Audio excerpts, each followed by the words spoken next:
এই যে বন্ধুরা, তোমার চিনি খাচ্ছে, কারণ আমি তো বলেই দিয়েছিলাম তোমাদের আমার ঘরটা ভাড়া হয়ে গেছে, তো ওই জন্যই।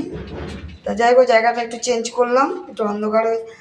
আর শরীরটা কতটা ফিটনেস হয়েছে তোমাদের একটু রিল দিলাম, কেমন লাগলো একটু অবশ্যই জানিও।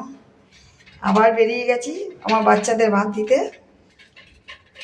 এই যে চিনি মিনি খাচ্ছে, কেননা লোক ঢুকে যাচ্ছে, তো ওই জন্য জায়গাটা পরিবর্তন করে দিলাম। এখন যে লাগাবো টুনিগুলো।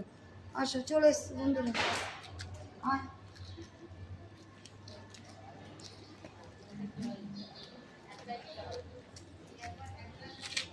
খা।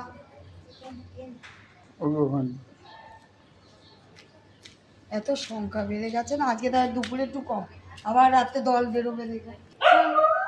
আপনি তো আছেনই, কুচিয়ে কুচিয়ে লাগবে, একদম আসবে না।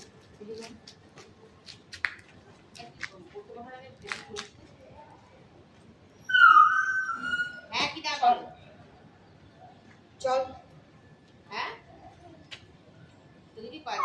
দেখো নাচবো গাইবো সব কিছু করবো, কিন্তু এতে ভাত দেওয়া বন্ধ করতে পারবো।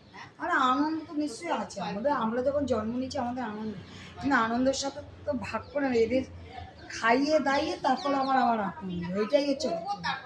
হ্যাঁ হ্যাঁ, এখন কেন একটু দেখালাম বলো তো, শরীরটা ভালো আছে, তো ব্যথাও অনেক পড়ছে একটু একটু করে, ডাক্তারের ওষুধ চলছে।